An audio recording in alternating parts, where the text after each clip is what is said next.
Aí, agora sim. Ai, finalmente a gente está aqui com a Mari. Mari, esse nome tem se reproduzido muito nessa sala, então não é novidade para eles. Estão ouvindo bastante de você, por mim, pela Ellen, pela Isa, a gente tem repetido, então acho que o pessoal está um pouco ansioso para esse encontro. Então eu quero agradecer, né? Eu agradeço onde eu posso por ter te conhecido, por fazer essa caminhada com você. E é um presente poder ter você aqui falando com o pessoal mais pertinho da UFTM. Obrigada, meu amor. Eu queria que você se apresentasse um pouco, contasse de você, contasse dessa história bonita, né? Em torno da concepção de terapia ocupacional como produção de vida. E a gente vai seguindo aqui a partir da sua fala e a gente vai trocando, né? É um vídeo, a gente queria que estivesse Sim. pessoalmente, mas a gente vai fazer o máximo, a dinâmica o mais próxima possível, com idas e vindas de perguntas, para que a gente possa produzir algum fluxo aí possível, mesmo nas virtualidades. Obrigada, meu amor. Bom, quem agradece sou eu, Paula. A amizade, a interlocução no pensamento, no exercício da terapia ocupacional, aí todo esse tempo que a gente já se conhece, que para mim é muito precioso, né? Bom, gente, para me apresentar, assim, faz 47 anos esse ano que eu estou na terapia ocupacional. Então, às vezes eu ficar falando muito, leva muito tempo para ficar falando. Então, eu vou dar uma apresentadinha, meia geral, rápida, para vocês terem uma ideia, e depois, mais para frente, se alguém quiser saber mais específico, depois me pergunta. Então, é o seguinte, gente, de formação, eu sou terapeuta ocupacional, eu sou da turma de 1976, lá da Faculdade de Medicina da USP.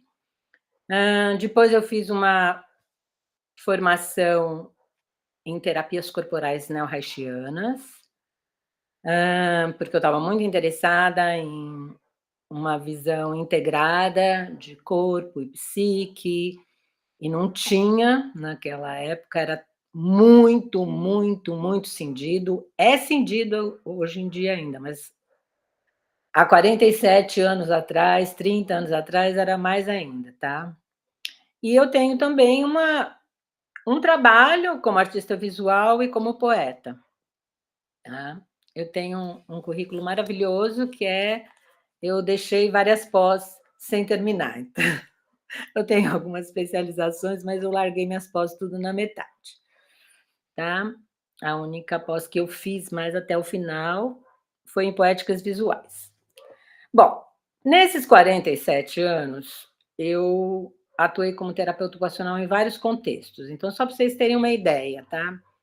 Principalmente na saúde, na Faculdade de Medicina de Botucatu, da Unesp, no Departamento de Neurologia e Psiquiatria da Faculdade de Medicina, então, principalmente em saúde mental, tá? Eu acho que isso é um ponto importante para vocês depois entenderem algumas questões.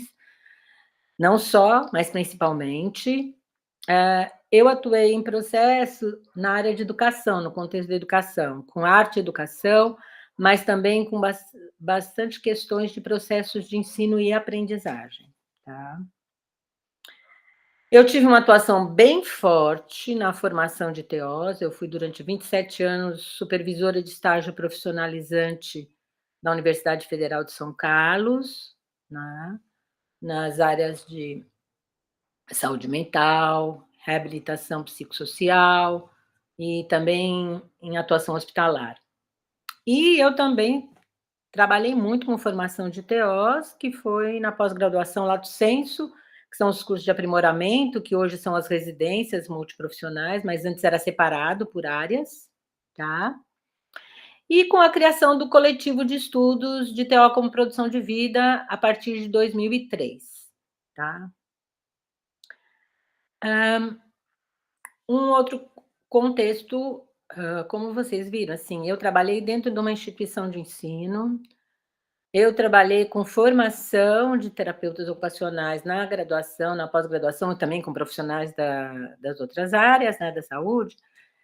E o foco da minha questão foi a questão do conhecimento, a epistemologia, né, a construção do conhecimento e a construção do conhecimento de e em terapia ocupacional, né. Por isso que eu acho que eu cheguei numa construção de uma concepção, tá, pra terapia ocupacional.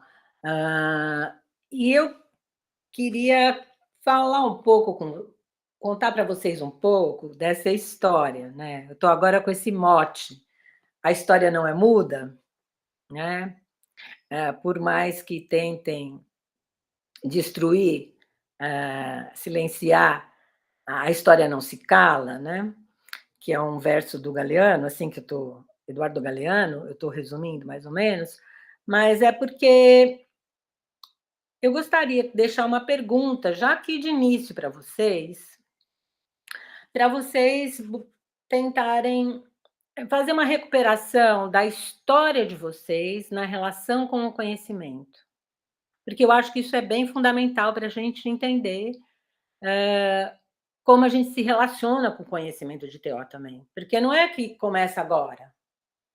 Começa desde que a gente é bem pequenininho e começa a se relacionar com o conhecimento formal. Isso daí é uma coisa muito, para mim, cada vez ficou mais claro. Bom, então assim, ó, TO como produção de vida, a minha concepção não é TO e produção de vida, é terapia ocupacional como produção de vida.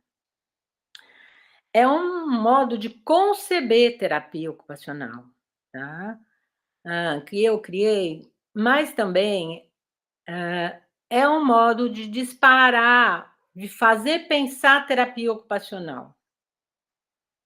Porque eu vivi num contexto da ditadura militar, tá, que tinha uma relação muito específica com a questão do conhecimento e outras questões também, mas com essa, em especial, e eu vou dar uma contada para vocês, tá. Então, esse TO como produção de vida sempre ficou muito no nível da oralidade, meu processo de transmissão, isso é uma marca minha, é uma coisa que eu acho importante. Tá, deixar aí. E ele está muito ligado a isso, que é disparar a potência de pensamento na TO. Então ela é uma concepção em aberto, não é uma concepção fechada para as pessoas, reproduzirem, você entendeu? É uma concepção que é para as pessoas encarnarem, recriarem, irem criando junto, né, assim, eu fiquei numa alegria imensa com o doutorado da professora Paula, de vocês, da Paulinha, da minha Paulinha, porque é de uma alegria muito grande ter pensado o TO e o que você pensou poder estar sustentando, então, pensamentos até muito elaborados e muito fundamentais para a própria terapia ocupacional, né. Então é isso, tá. Então, para colocar para vocês, eu queria falar o seguinte, ó. TO como produção de vida tem a ver com o quê?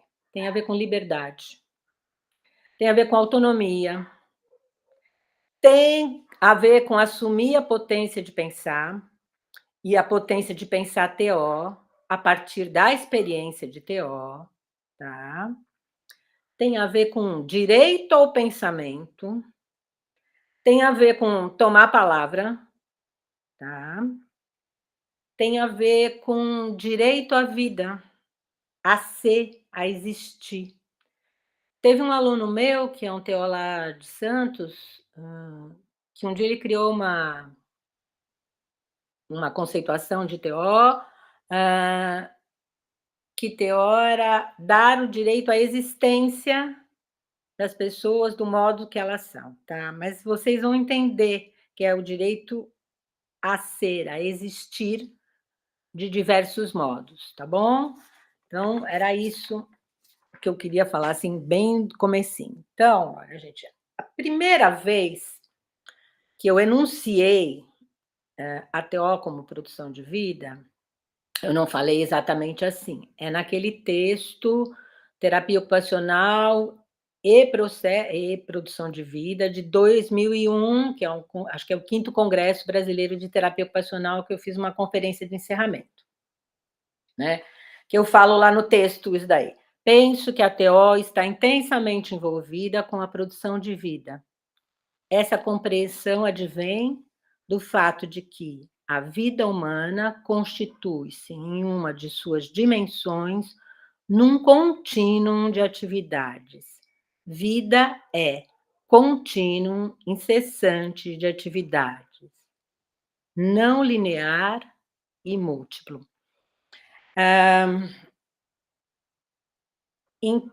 O que eu estou fazendo aqui quando eu falo isso nessa conferência?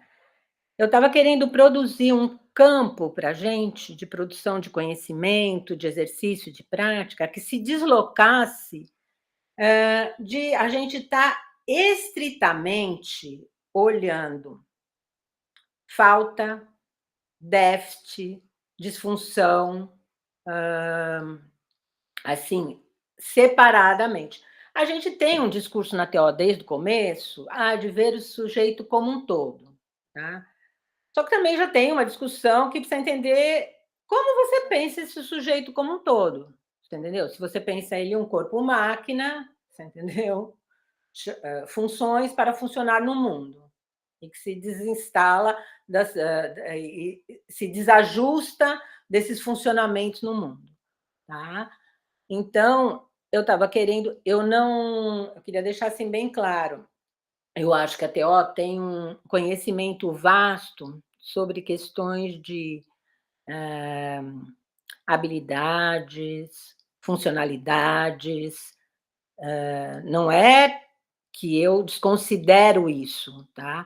O que eu queria era dar um passo além da gente estar preso em modelos biomédicos, modelos psicologizantes ou modelos estritamente sociológicos e coisas que tais, né, que a gente ia criando, no sentido de, vamos dizer, fortalecer essa aliança entre o corpo e a vida, e a alma, a TO e a vida, né? Mas ir criando essa conexão bem fortemente, tá? Por que eu pensei também tanto isso? Bom, eu era professora, todo ano eu tinha um monte de estagiário no meu pé perguntando para mim o que era terapia ocupacional, né? O que foi a minha sorte. E eu, cada vez mais, comecei a aprender a adorar essa questão, o que é TO, né? O que é terapia ocupacional. Pensar o que é, o que está sendo, o que pode ser, né? A terapia ocupacional, muito no sentido da criação de conhecimento. Por quê? Eu vivi uma situação que vocês não viveram, mas quando eu me formei, só tinha 2 livros de TO para estudar. O manual da SPACMA e o manual da McDonald's. As revistas de TO da USP e da UFSCar, quando elas foram lançadas, eu já tinha 10 anos de formada. Então, eu fui muito mobilizada pela questão da escassez de conhecimento, tá? Mas talvez de formas diferentes do que de outras pessoas que entraram em processos de fundamentação dentro de uma racionalidade científica positivista, tá? De entender qual atividade serve para quê, né? Mais ou menos assim, sendo bem, assim, bem reduzida, porque a gente está no tempo aqui. Bom, o tempo todo, gente, foi via o problema da atividade na TO, a questão da vida e o pensamento vivo, ou o pensamento sobre o vivo, que foi, vamos dizer, o coração dos meus interesses, do meu pensamento e do que me desafiava, tá? Tanto que eu atualmente, né, eu sempre, quando alguém vem, ou alguém, são grupos ou alguma coisa, seja qual for a demanda, eu sempre para mim é muito claro que eu estou me relacionando com uma vida, que é algo mais precioso que aquela pessoa possui. Que o tempo que ela está comigo é o tempo da vida dela. E é muito precioso, né? E é muito potente, é muito bom. Então, dentro dessas questões, a atividade da TO, a questão da vida, o pensamento sobre o vivo, que o mais fértil vai se manifestar nessa concepção de TO como produção de vida, tá? E questionando essas coisas bastante. O que eu quero falar para vocês sobre o pensamento, né, porque eu falei muito sobre direito ao pensamento, liberdade.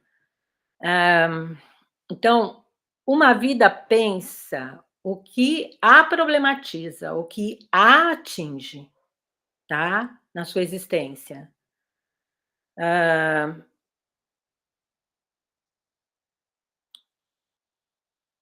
Então, por isso que eu vou contar um pouquinho da minha vida para vocês entenderem, tá bom? Por isso que eu trouxe aquela questão de que a história não é muda. Eu tive uma educação muito diversa da maioria das pessoas, tá? Pensem bem aí que eu nasci em 1957, entrei na pré-escola com 4 anos de idade, e eu tinha aula de música, eu tinha aula de arte, mas eu também tinha um certo problema, que só os meninos podiam brincar no bosque. Eu tinha que ficar no parquinho, porque eu era menina, tá? Depois eu fui para uma escola chamada Escola Experimental da Lapa, uma escola pública, mas que tinha um projeto único em São Paulo, de uma educação muito pouco convencional. Eu já fazia estudo do meio naquela época, a gente está falando dos anos 60, tá? Eu tinha aula de artes plásticas, eu tinha aula de artes industriais, eu tinha aula de música, eu tinha aula de várias coisas diferentes e tinha esses estudos do meio, né, que a gente saía fazer excursão para ver as coisas na prática, porque era uma escola lá em São Paulo que estava tentando, aplicar algumas coisas da pedagogia do Freinet, não sei se vocês conhecem, e depois também do Paulo Freire. E isso foi para depois o ginasial, naquela época, eu fui para uma escola, chamava Colégio de Aplicação, que também eu continuava tendo todas essas, tinha aula de teatro, todo esse tipo de, educação. A gente tinha muito trabalho em grupo, eu sempre fiz trabalho em grupo, tá. Então, para vocês terem uma ideia, eram escolas, todas escolas públicas. Isso daí foi uma coisa da minha mãe, tá, mas com uma marca muito não convencional, muito experimental, sempre, tá.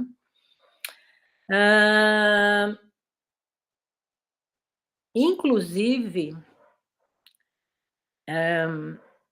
bom, eu vou falar um pouquinho depois disso. Bom, isso daí foi dessa parte. Outra parte é que a minha relação materna é total com a minha mãe, né, tem vários atravessamentos, mas tem um atravessamento muito importante, que minha mãe era uma artista, uma professora de desenho, de artes, então eu vivia a questão da arte, da pintura, do desenho, desde que eu era pequena com ela, tá. Não foi assim com todos os meus irmãos, mas de 4, 3 se relacionaram, pra vocês terem uma ideia, bastante com a questão da arte. E da minha relação com meu pai, da minha relação paterna, ela era muito perpassada com o encontro com o vivo, com as forças da vida, da natureza. Ele me levava a fazer pescaria no rio, ia para o mar, a gente ia muito na praia, na mata, porque ia nos finais de semana para sítio, para lugar onde é que tinha mata, bastante, e isso me marcou muito, eu gosto por demais.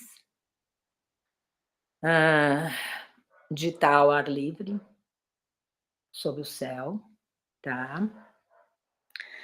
E a outra coisa, que eu vivi é que eu cresci e testemunhei a ditadura militar. Isso não foi pouca coisa para mim, tá.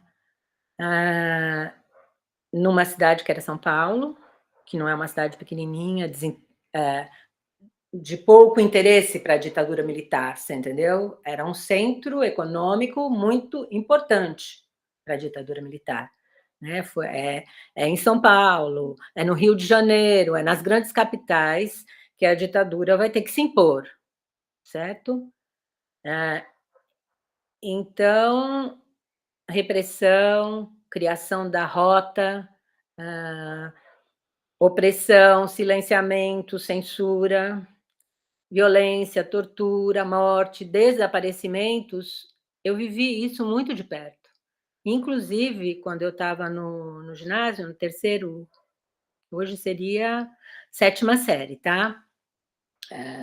Da noite para o dia, meus professores de artes visuais, meu professor de teatro e meu professor de inglês sumiram da escola. Tá. Eu acho que era governo Médici. Sumiram. Eu não sei se eles sumiram porque sumiram com eles, se eles sumiram para cair na clandestinidade, o que que é que aconteceu. Só que eles sumiram. Tá. Eu vi as pessoas saqueando o supermercado de fome. Eu vi a morte do Vladimir Herzog, certo? Então, eu sabia que tinha livros que se eu lesse, eu podia ser presa e até morta. Porque era assim naquela época, tá. Tanto que um dos lemas do movimento, né, pelo fim da ditadura era a liberdade, manifestação e expressão, tá. Que não eram os xingamentos de agora, que o cara acha que discurso de ódio, você entendeu? Ou xingamento, né, é tudo manifestação de expressão. Não, era você pensar, articular ideias, questões, é diferente do que você desejar o extermínio das outras pessoas, né. É muito diferente. Bom, então, e quando eu entrei logo no curso de TO, pra vocês terem uma ideia, eu tinha aula com coronel, a gente era obrigada a ter uma aula, né, com militar, que era a Organização Social e Política Brasileira. Ah, isso é um negócio. Bom, a gente tinha uma escassez de conhecimento, mas existia um acordo do Brasil com os Estados Unidos que chamava Acordo MEC-USAID. Então tinha uma submissão aqui no Brasil muito grande à produção de conhecimento vindo de fora, junto com a posição de colonizado, mas tinha uma ditadura que dissolveu, por exemplo, a Sociedade Brasileira do Progresso da Ciência, que não é qualquer coisa, tá. Então eu entro na TO com essa escassez de conhecimento dentro desse processo enorme na sociedade brasileira de opressão, de repressão, de violência, de censura, né, que tinha censura das músicas do Chico Buarque, tinha censura de peça, numa cidade aonde isso pegava também fogo num certo sentido, porque por mais que não conseguissem, os jornais soltar alguma coisa, as pessoas começavam sempre a ficar sabendo, né, do que estava acontecendo, porque eles também precisavam falar que eles tinham força. Então eles precisavam noticiar a crueldade deles, tá bom? Então quando eu entrei na faculdade, dentro dessa coisa, no final do primeiro ano eu conheci a Jobenetton, e a Jobenetton foi uma pessoa que criou a metodologia, a concepção da teodinâmica, e foi a primeira pessoa que eu conheci que pensava terapia ocupacional. Pensava TO. Queria pensar um método da terapia ocupacional, Por exemplo, ela não queria pensar uma psicoterapia não verbal, por exemplo, como a Anísia da Silveira colocava, como muitos colocavam, né, você psicologizar a terapia ocupacional, tá. Então a Jo, eu não vou me estender aqui, mas a minha relação com a Jo foi muito importante para mim ficar na TO e pensar a TO, e a Jo lia textos com a gente de quem tinha dos médicos que escreviam sobre TO, e a gente fazia análises, tipo, qual era o conceito de TO que estava naquele texto, qual era o conceito de atividade, qual eram os meios de ação da atividade para aquela pessoa, para aquele outro texto, Ela fazia um exercício de pensamento epistemológico sobre os textos que a gente lia. Então, estamos indo. Aí eu estou na faculdade, aí a outra pessoa que vai me influenciar muito é o Paulo Freire, com Educação para a Liberdade, porque eu entrei num coletivo clandestino de esquerda, que trabalhava com educação popular e organização popular nas periferias de São Paulo, com gente que tinha sobrado pós, a a violência, os combates, né, e as proibições, né, os fins dos partidos de esquerda, tudo aqui as proibições dos partidos de esquerda, que tinham meio sobrado, eram alunos da medicina, tinham e da TO, da físio e da fonoaudiologia, que era todo mundo lá na medicina, mais alguns médicos e outras pessoas de fora. Tá? E a gente atuava na periferia de São Paulo, junto com a organização popular, montando as comissões de saúde para reivindicar posto de saúde nos bairros periféricos que não tinha, para reivindicar orelhão porque não tinha, e para reivindicar creche. E eu e outras 2 TOs, uma físio, uma fono, e uma menina da enfermagem também, fizemos parte no primeiro grupo que conseguiu a primeira creche num bairro periférico de São Paulo, primeira creche pública, tá. E a gente fazia orientação, a gente ajudava, né, então isso foi muito a questão do direito à vida, a questão do direito a existir, do direito a ser, junto com a questão da liberdade do pensamento, tá. Dentro da TO, tudo isso também foi me levando para isso que hoje a gente chama da luta antimanicomial, né. Mas, na verdade, naquela época, era a transformação do modelo, da psiquiatria, que era hospitalocêntrico, para um modelo de saúde mental, tá. E aí, nesse processo da luta contra os manicômios, aí eu entro em contato com Basaglia, conheci Guattari, e vou estudar Foucault e outras coisas, tá. E a partir de 88 ter umas aulas de filosofia na PUC, que eu acho assim, não existe TO como produção de vida sem a filosofia, sabe, assim, se não existe sem Paulo Freire, provavelmente não existiria sem Jo Benetton, no sentido da ousadia dela de querer pensar e dizer que era possível pensar TO a partir da TO, né, e não cair nem na discussão de se TO era a ciência ou era a tecnologia, ou se então precisava criar uma outra ciência para poder aplicar na TO como a ciência da ocupação, mas que era possível pensar a experiência da TO, que é diferente, né, ela é em si uma experiência, então ela pode ser pensada por si. E também a TO como produção de vida não existiria se eu não fosse fazer a formação corporalista que eu fui fazer, estudado o Reich, o Kellerman e a Regina Favre, que é aqui do Brasil, você entendeu? Eu não vou me demorar mais muito nisso. E principalmente os processos de criação da poesia, porque a poesia é uma forma uma parte da poesia é uma forma de pensamento, de estruturação de um novo pensamento. Por isso que você mexe muito na semântica do texto, na sintaxe do texto, né? Então, você usa um substantivo como um verbo como um adjetivo, e você vai, vamos dizer, fazendo um exercício de transgressão na língua para poder falar, né? Porque, como diz o... Ah, esqueci agora, deixa. Estou com ele aqui na minha cabeça, mas pulou. Tá bom? Eu não sei, Paula, estou falando aqui, hein? Vai indo.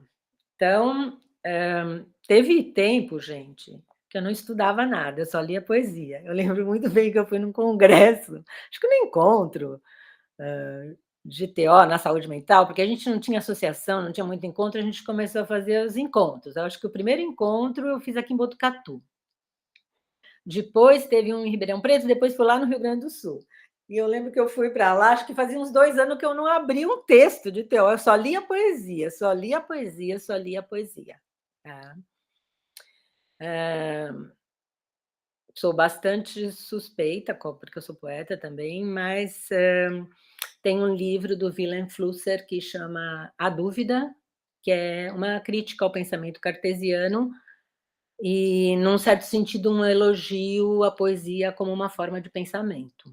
Tá? Muito interessante para a gente ler e discutir isso. Bom, então foi assim, eu trabalhei, claro, como todas as TOs, com gente que está com a vida interditada, né, de alguma forma.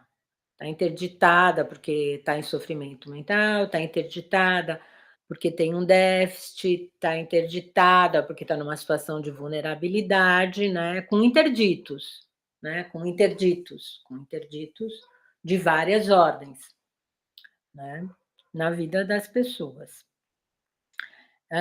E aí, foi em 2000 aquilo que eu falei para vocês, foi em 2001 que eu levei essa questão para o congresso e depois, de lá para cá, já são 22 anos, o negócio foi andando, tá? Até que eu cheguei num momento que eu achei que eu deveria estabilizar esse conceito de TO como produção de vida. Só que isso não tem nenhuma publicação, porque eu publiquei super pouco, tá? Isso foi uma coisa que eu fui só compartilhando nos grupos, agora que eu vou começar a compartilhar com as pessoas mais para frente. Que é o seguinte, então a minha concepção de TO como produção de vida, né, ela diz o seguinte, que terapia ocupacional é um campo de conhecimento sobre a potência da atividade humana para cuidar dos agravos e problematizações da potência de atividade das pessoas, grupos, coletivos, populações, etc., nos processos de criação e recriação da vida, das vidas e dos mundos. Tá? Isso daí é uma coisa que eu estabeleci como uma forma de pensar o que é o objeto da terapia ocupacional, né? Porque tinha uma discussão da coisa do qual que é o objeto da TO. Só que para a gente poder chegar nisso, a gente precisa questionar as compreensões de atividade dos TOs e na TO. Isso é muito importante, e principalmente a gente entender porque durante muito tempo os TOs falaram muito em atividade terapêutica e nunca discutiam atividade em si. Era meio dado, um dado natural, como se já soubesse o que é, você entendeu? E que, na verdade, muitas vezes eram concepções de atividade completamente capturadas nos modos hegemônicos de ser, certo? Então, era quem não produzia do jeito que era para produzir, quem, né? Basicamente, era ligado a isso. Para a TO como produção de vida, é fundamental a gente distinguir as concepções de atividade humana e de atividades com o tempo, tá? Ah, precisa fazer essa distinção, tá? De uma forma seguinte: uma coisa é você pensar a atividade humana como atividade do vivo, como todas as coisas vivas que têm uma atividade, que é uma qualidade, um estado de ser, de existir, é uma potência de existir, tá? E da ideia anterior da TO, das atividades, que é basicamente de tarefas ou de técnicas, ou de ações, comportamentos. Deixa eu dar uma explicação. Eu vou usar o mesmo exemplo de sempre, gente, porque também, quem sabe outra hora eu arranjo um melhor, mas fica mais fácil para mim. Que é o seguinte: a gente, por exemplo, falar assim, qual atividade que você está dando para a pessoa? Tricô. Tricô não é uma atividade, é o nome de uma técnica de tecer. Tá? A ação em si é o tricotar. Tá? Então, é uma técnica, tem várias técnicas de tecer, tricô, crochê, tem tear, dá para inventar lá, se me der, tem mil coisas, tá? Tem as ações, que envolvem tricotar, que você decupa ela em um monte de outras ações também, tá? Mais do que tricotar, a gente vai começar a chegar um pouco mais perto do que eu vou querer falar para você. Você pode estar aprendendo a tricotar, pode estar fazendo um cachecol que você viu, que você gostou, uma revista. Você pode estar tricotando um casaquinho de bebê para doar numa ação social, certo? Então, aqui a gente já está começando. A TO chega lá no tricô, até as mais convencionais, mais antigas, chega lá no tricô e no tricotar. Tá?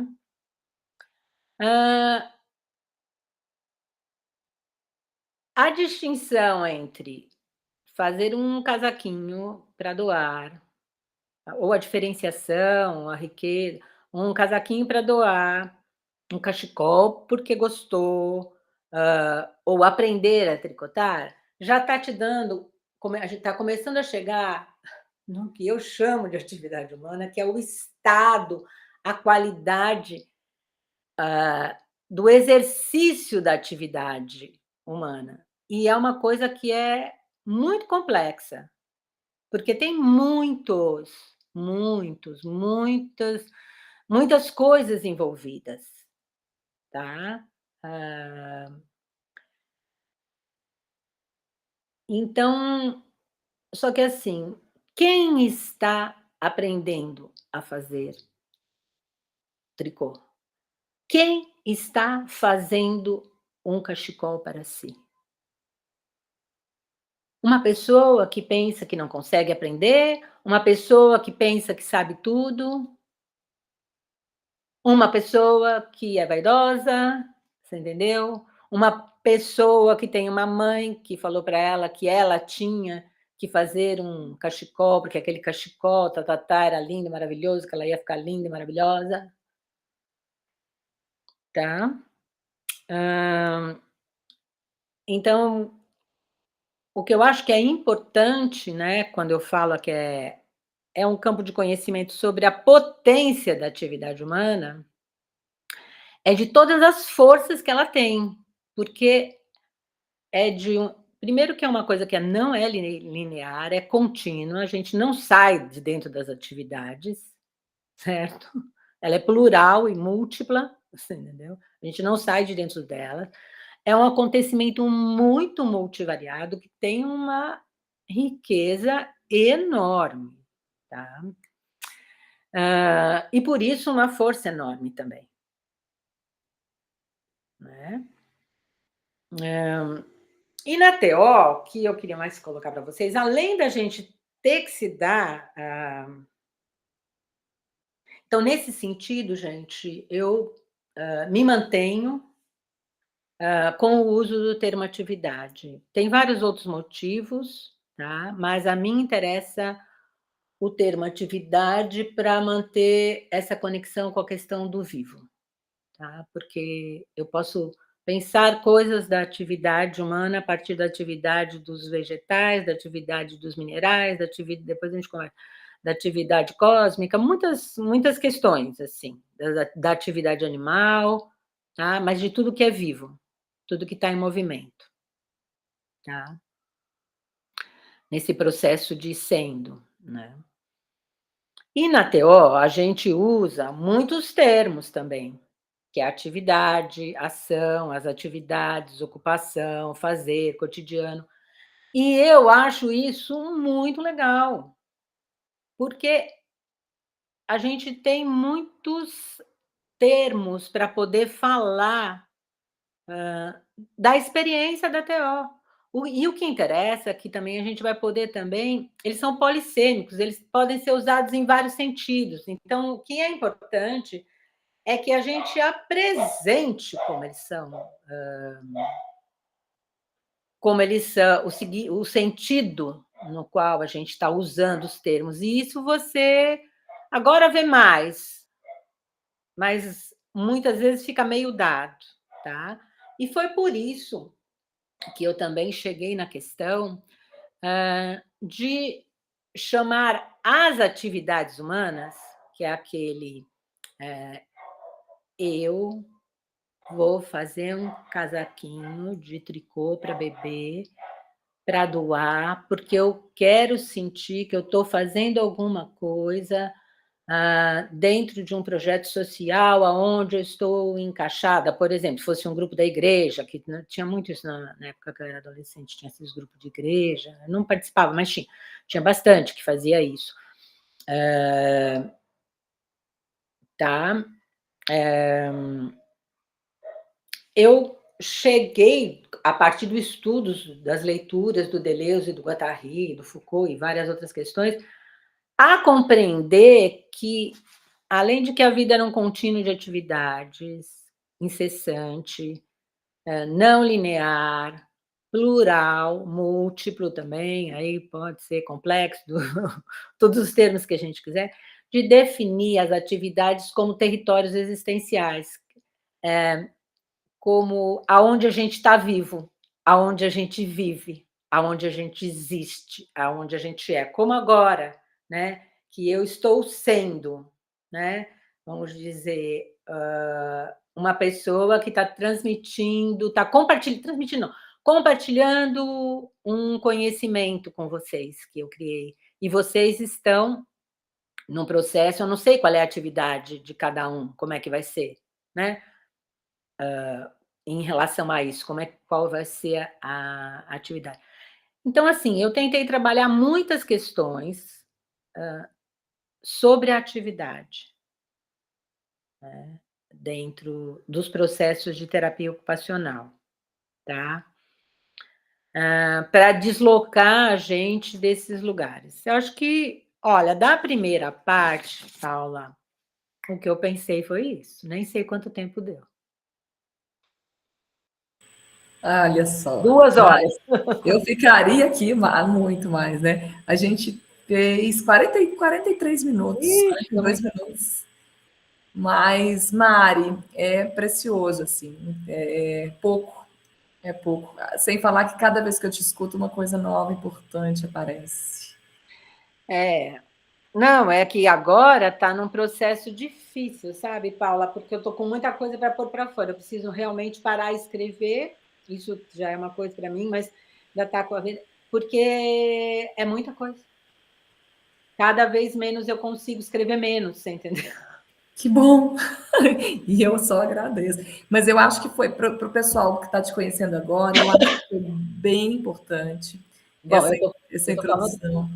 eu tô falando coisas que eu não falava, mas eu resolvi falar, você Eu entendeu? vi, eu percebi, teve novidades para mim aí. Até você não sabia.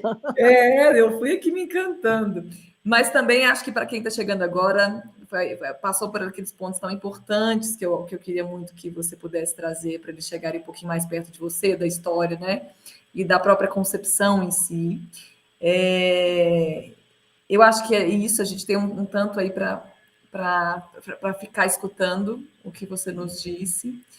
Vou propor para eles uma pausa, Mari, para que a gente possa depois seguir numa segunda conversa com você e mergulhar um pouquinho aí nessa sequência, pensando os procedimentos e os agires, né? A partir da terapia ocupacional com produção de vida. Mas já dessa primeira fala eu só agradeço, acho que é bem importante para a gente entender de onde isso vem, né? Diante de toda essa discussão, ela vai brotando, ela vai sendo semeada, ela vai germinando, ela vai se expandindo, ela vai florescendo, assim, esse percurso também um tanto histórico, eu acho ele muito importante. Queria muito que o pessoal aqui pudesse ouvir. E eu agradeço muito. Tá bom.